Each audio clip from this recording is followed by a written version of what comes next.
Hey everyone, Alex Telander here, and welcome to the Ostium Sagas. Now, if you're enjoying this series and want more right away, I just wanted to mention that you can get them on our Ostium Network Patreon at patreon.com/ostiumpodcast.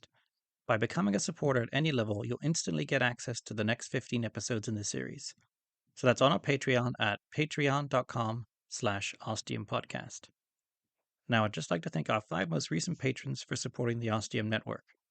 Thank you to Death to Komatsu, Daryl Williamson, Descripticon, Virginia Green, and Talon for all your support. We really appreciate it. And now let's get started with the next chapter of the Ostium Sagas.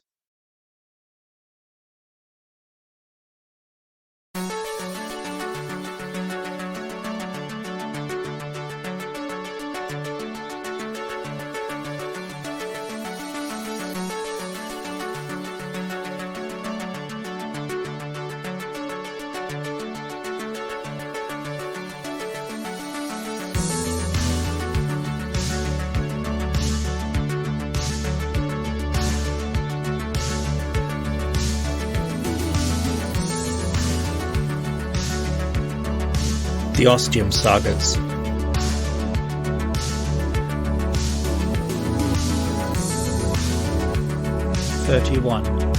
Saga 2, 1666, Part 14, the final part.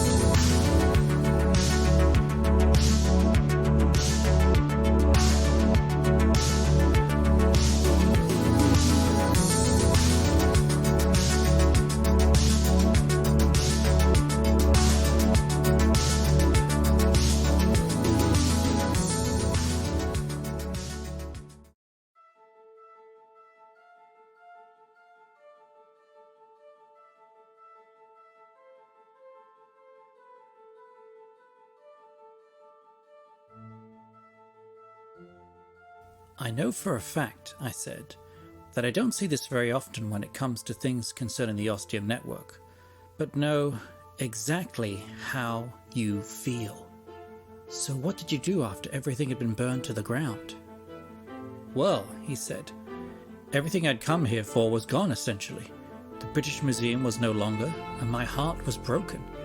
But perhaps, more importantly, it seemed as if I was now trapped here in the 17th century.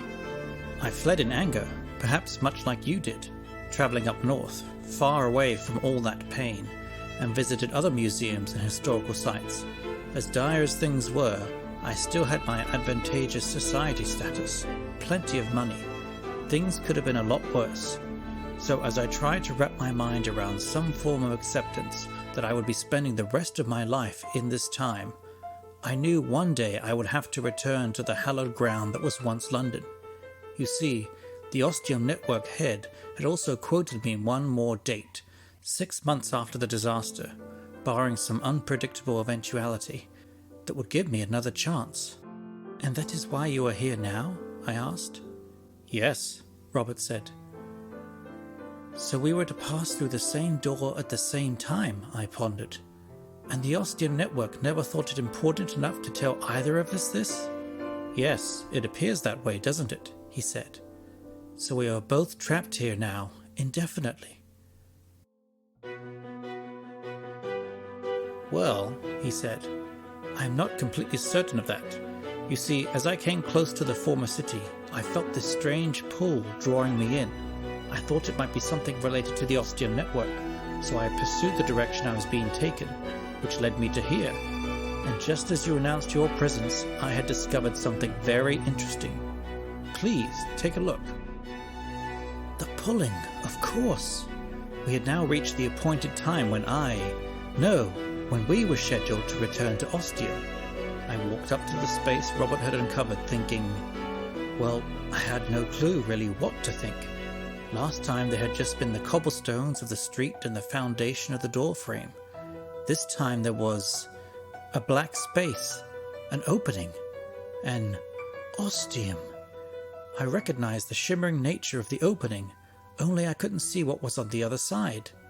Did this lead back to Ostium? I asked Robert that exact question. I don't know, he said.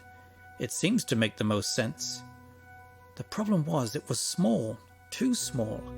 It had the diameter of a frisbee. So yeah, you could fit some stuff through, but no humans were going through that small space.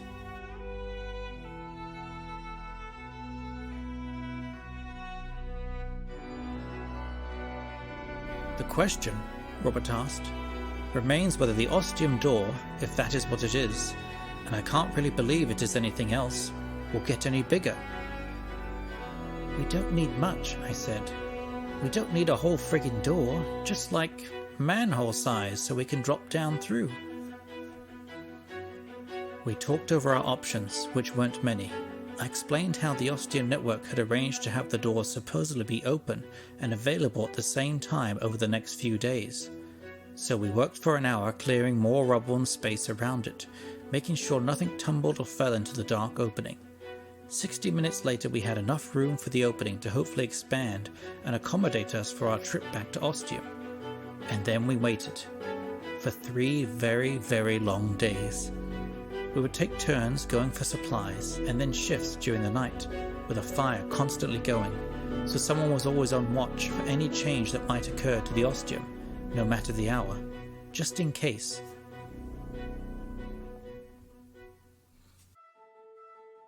Sadly, there was no change over those days. We also thought it strange that the opening did not disappear when the allotted time ended, and then reappear when it began once more, especially when it exceeded those pre-planned 3 days. The strange opening remained, neither increasing or decreasing in size. So then we spent that 4th day deciding what we could do next. I showed Robert the journal I had been keeping, which he said was an intelligent choice. His eyes, which I had grown very familiar with, and might even say fond of over the last few days, grew with a dawning idea. His eyes, which I had grown very familiar with, and might even say fond of over the last days, grew with a dawning idea. He said that while we would not be able to pass through the opening, it was large enough to accommodate the journal. As my lips formed the word to ask him why, my brain explained. We could not get back to Ostium, but if the journal could, it would eventually be found, and then they would at least know what had befallen us. Would it be cathartic for us to know that the Ostium Network knew? Probably not, but it would be something.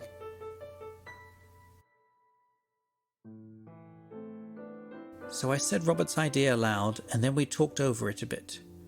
I don't really know why I started this journal, for fun, for something to do, but I think a part of me wanted some record to show them, so that it would be remembered, especially since these events over the last 6 months had turned out very different from what I'd read in the history books.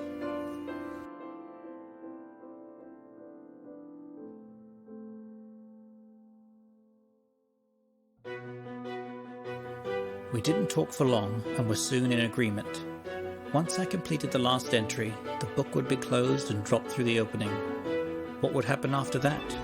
Would the Ostium remain open? Or perhaps now that something had passed through it, it would close up forever, and that would be the end of that. Unfortunately, the reader of this journal will never truly know.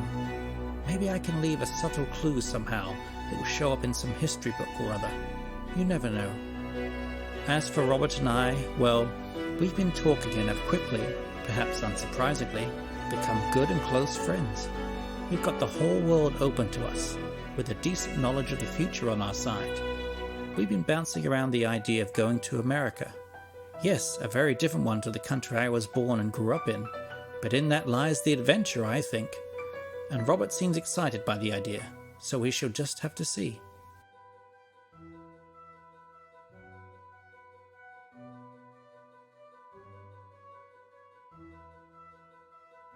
And that brings me to the end of this journal and my story, and I am happy for its continued existence, whether it is now back in the hands of the Ostium Network or some other time.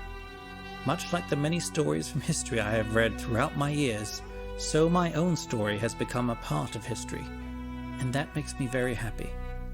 But then, isn't that all I could really ask for?